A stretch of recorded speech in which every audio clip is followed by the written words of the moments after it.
Mega Dantena sale. Flat 15% off on VA gold jewelry, flat 20% off on VA silver jewelry. Rangareddy జిల్లా కోహెడ గ్రామం అంటే దగ్గర హైదరాబాద్ కి ఏమంటారు శివారు ప్రాంతం అనుకోండి. అసలు భయంకరం అన్నమాట. ఆ కోహెడ గ్రామంలో ఉన్న గ్రామస్తులు భయపడిపోతున్నారు. ఎందుకు ఈ మాట చెప్తున్నా అంటే గ్రామాలలో ఎట్లా ఆలోచిస్తారో మనకు తెలుసు. అట్లాంటిది మరి అనుకోకుండా జరిగింది అనుకుందామా అంటే అట్లా లేదు. అసలు ఏం జరిగిందో అర్థమైతలేదు. అక్కడ గత 3 రోజుల నుంచి కూడా వరుసగా 3 చనిపోయినారు. మంగళవారం, బుధవారం, గురువారం ఈ 3 రోజులల్లా 2 ఆడపిల్లలు, 1 మగ పిల్లగాడు చనిపోయాడు. మళ్ళా ఏంటి వీళ్ళు 3 కూడా ఒకే గ్రామానికి సంబంధించిన వాళ్ళు. దగ్గరలో ఊర్లో ఎట్లుంటాయో తెలుసు కదా, ఊర్లల్లో ఇండ్లు ఎట్లుంటాయో తెలుసు కదా. అక్కడే పక్కనే దగ్గరనే ఉన్నటువంటి ఊర్లు. ఫస్ట్ వీళ్ళంతా 3 కూడా స్కూల్లో వాళ్ళు 3 స్నేహితులు, అంటే క్లాస్మేట్స్ అనుకోరాదు, క్లాస్మేట్స్ వాళ్ళందరూ కూడా 10వ తరగతి వరకు కూడా 8, 9, 10వ తరగతి వరకు కూడా వీళ్ళు 3 కలిసి చదువుకున్నారు. 2 ఆడపిల్లలు, 1 మగ పిల్లగాడు. మరి ఏమైందో ఏంటో తెలియదు కానీ వైష్ణవి మొన్న మంగళవారం రోజు వైష్ణవి ఆమె కడుపు నొప్పితో బాధపడుతుందట గత కొంతకాలంగా. మరి కడుపు నొప్పి ఉంది, హాస్పిటల్కి తీసుకువెళ్దామని తల్లిదండ్రులు ఆలోచన కూడా చేస్తుండ్రట. సరే స్నానానికి వెళ్ళొస్తా, స్నానం చేసేసి వస్తా, పోదాము అన్నటువంటి మాట చెప్పిందట. మరి ఏమైందో ఏమో తెలియదు కానీ ఆమె రూమ్లోకి వెళ్ళి తలుపు వేసుకొని ఉరి వేసుకొని చనిపోయింది. సరే మొన్న మంగళవారం రోజు మరి ఆమెకు కడుపు నొప్పి ఉంది, హెల్త్ ఇష్యూస్ ఉంది, ఆమె భరించలేకపోతుందేమో, అట్లా ఉరేసుకొని గిన్నె చనిపోయిందేమో అని అనుకుందాం వైష్ణవిది. నేను చెప్పిన కదా మంగళవారం రోజు వైష్ణవి చనిపోయింది. అసలు ఊర్లో ఎట్లుంటుంది, మొత్తం అందరు కూడా ఈ వైష్ణవి దగ్గర కోవుడు, రకరకాల మాట్లాడుకునుడు, అయ్యో ఏమైందో ఏందో, అది కూడా ఊర్లల్లా చనిపోతే అయ్యో ఈమెకేదో ఉన్నదా ఏంది, మరి ఏదన్నా ఎవరితోనన్నా ఏమన్నా లవ్ అఫేర్ ఉందా, లేకపోతే ఇంకేమన్నా ఆడపిల్లలు చనిపోతే ఎట్లా మాట్లాడతారు, అది కూడా దట్టు ఊర్లలో ఎట్లా మాట్లాడతారో మనకు తెలిసింది కదా.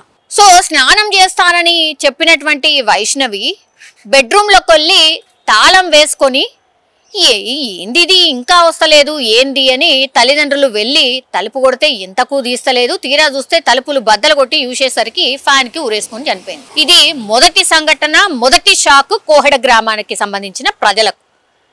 నెక్స్ట్ ఏమైపోయింది, ఆ నెక్స్ట్ డే వీళ్ళందరూ పోయిండ్రు.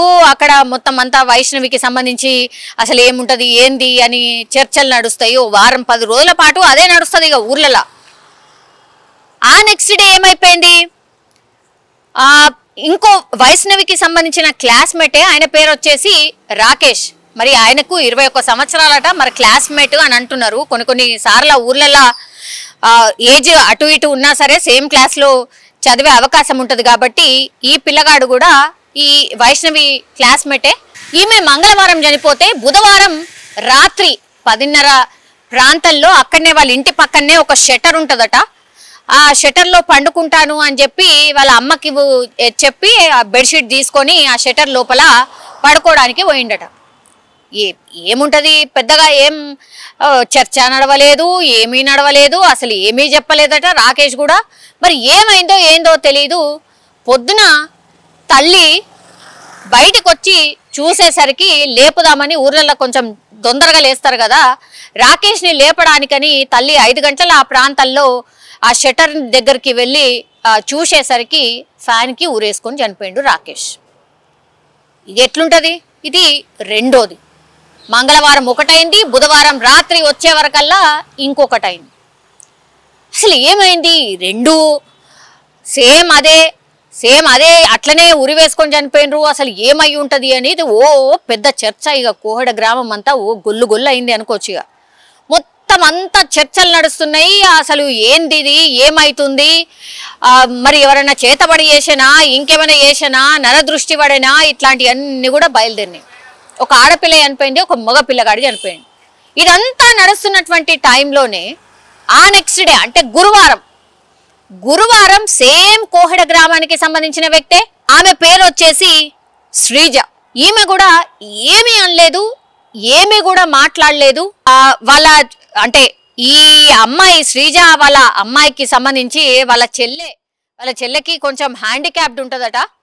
ఆమె కూడా పెద్ద మాటలు కూడా ఏమీ రావన్నట్టు ఆమెకి. శ్రీజ వాళ్ళ చెల్లి 11:30 అయింది, తెల్లారిపోయింది, ఇంకా కూడా లేస్తలేదు, అసలు ఏంది అని చూసేసరికి ఇప్పుడు ఈమె ఎవరైతే హ్యాండిక్యాప్డ్ మాటలు రావో శ్రీజ వాళ్ళ చెల్లె ఆమె సైకిల్ చేయడం స్టార్ట్ చేసింది. అంటే ఆమె చూసింది శ్రీజ సేమ్ అట్లనే వాళ్ళ రూమ్లో ఉరి వేసుకొని కనిపించింది శ్రీజ కూడా వాళ్ళ ఇంట్లో. ఈమె సైగ వేసి వచ్చి చూసేసరికి వాళ్ళ పేరెంట్స్ వచ్చి చూసేసరికి శ్రీజ కూడా ఫ్యాన్ కి ఉరేసుకొని చనిపోయింది. వరుసగా ఒకే గ్రామంలో 2 ఆడపిల్లలు ఒక మగ పిల్లగాడు వరుసగా ఒక్కో రోజు చనిపోకుండా వస్తే ఎట్లుంటుందో మీరు ఊహించుకోండి. రీజన్ ఏమన్నా ఉందా అని అంటే ఎవరు ఏం చెప్తలేరు, ఎవరు ఏమి కాలేదు అంటున్నారు, ఏ గొడవలు లేవంటున్నారు. అసలు ఇట్లా ఈ ముగ్గురికి ఏమైనా కనెక్షన్ ఉందా అంటే వీళ్ళందరూ క్లాస్మేట్ దోస్తులు అని మాత్రమే చెప్తున్నారు. కానీ ఎందుకు చనిపోయినరు అంటే ఎవరు ఏం చెప్తలేరు. మా పిల్ల మంచిదే, మా పిల్లగాడు మంచోడే, మరి ఏమైందో ఎట్లనో అనే క్వశ్చన్ మార్క్ రేజ్ చేస్తాను. ఈ మిస్టీరియస్ డెత్స్ ఎందుకు జరుగుతున్నాయి, ఈ మిస్టీరియస్ డెత్స్ కి కారణం ఏంది అని పోలీసులు మంగళవారం నుంచి మొదలుకుంటే ఇగో ఈ రోజు వరకు కూడా వరుసగా జరుగుతున్నటువంటి ఆత్మహత్యల కారణంగా పోలీసులు ఆన్నే కూర్చొని ఇక అసలు ఏమైతుంది ఊర్లో, అసలు ఏం జరిగింది, ఏంది ముగ్గురు చనిపోవడం ఏంది, అసలు ఈ ఊర్లో ముగ్గురు అది కూడా యంగ్ పిల్లలు చనిపోవడానికి రీజన్ ఏంది, దీని వెనకాల ఏముంటది ఏంది అనేది ఫస్ట్ వాళ్ళ తల్లిదండ్రులను విచారణ చేస్తారు. ఆ తర్వాత వాళ్ళ దగ్గర ఉన్నటువంటి సెల్ ఫోన్లను తీసుకొని అసలు ఏమై ఉంటది అనేది ఆరాధీసే ప్రయత్నం అయితే జరుగుతుంది. ఇంకా కూడా ఏం జరిగింది ఏంది అని ఇప్పటి వరకు కూడా పోలీసులు ఏం చెప్పలే కానీ మరి ఈ ఊర్లో ఏం జరుగుతుంది, ఈ 3 ఆత్మహత్యలకు కారణం ఏంది, ఈ ముగ్గురు స్నేహితులు చనిపోవడానికి కారణం ఏంది, ఎక్కడైనా ఏదైనా జరిగిందా, ఏదైనా చూడరాంది చూసారా, లేకపోతే వీళ్ళు ముగ్గురు మధ్యలో ఇంకేమైనా జరిగిందా అనేది అతిపెద్ద చర్చ. ఇదొక వైపు ఉంటే ఊర్లలో ఎట్లుంటుందో తెలుసు కదా, వరుసగా ఇట్లా ముగ్గురు ఆత్మహత్యలు ఒకటేలాగా చేసుకున్నారు కాబట్టి ఈ ఊరికేదో అయింది, ఈ ఊరికి శాంతి చేయాలి, దీనికి నరదృష్టి ఏమో తాకింది, మొన్న అక్కడ అది జరిగింది కాబట్టి ఇది ఇట్లా అయింది, మొన్న ఆడ అది జరిగింది కాబట్టి ఇది ఇట్లా అయింది, ఇవన్నీ కూడా బయలుదేరినాయి. ఫస్ట్ అసలు భయంతోని గజగజ వణికిపోతున్నారు ఆడ ఆ ఊరి ప్రజలు. ఈ మిస్టీరియస్ డెత్స్ ఎందుకు జరిగినాయి ఏంది అనేది పోలీసులు ఎంత తొందరగా తేలిస్తే అంత మంచిది. లేకపోతే ఇంకా భయాలు పెరిగే అవకాశం ఉంటుంది. ఇగో ఇట్లాంటి పిచ్చి పిచ్చి స్ప్రెడ్స్ అన్నీ కూడా ఎక్కువగా వ్యాపించే అవకాశం ఉంటుంది. అవగాహన కల్పించడానికి ఊర్లో కొంతమందిని ఎవరినైనా అవగాహన కల్పించడానికి ఇమ్మీడియట్గా రంగంలోకి దించాలి. లేకపోతే నేను ఇంతకుముందు చెప్పినట్టుగా పూర్తిగా ఏవో ఆలోచనలు బయలుదేరి ఇంకా ఏదో అయ్యే అవకాశం అయితే ఉంటుంది. ఈ మిస్టీరియస్ డెత్స్ ఎందుకు జరిగినాయి, వరుసగా 3 ఆత్మహత్యలు ఎందుకు జరిగినాయి అనేది ఫస్ట్ తేల్చాల్సిన అవసరం ఉంది. వీళ్ళ ముగ్గురు మధ్యలో ఏదైనా జరిగిందా అనేది బయటపడితే పెద్దగా ఏం చర్చ ఉండదు. కాదు ముగ్గురు మధ్యలో ఏమీ జరగలేదు కానీ వరుసగా వీళ్ళు ఆత్మహత్యలు చేసుకుంటారు అనే తెలిస్తే మాత్రం చాలా భయంకరంగా ఉంటుంది. ఇంకా అసలు ఏమంటారు, ఇంకా రకరకాల భయాలు కూడా బయలుదేరే అవకాశం అయితే ఉంటుంది.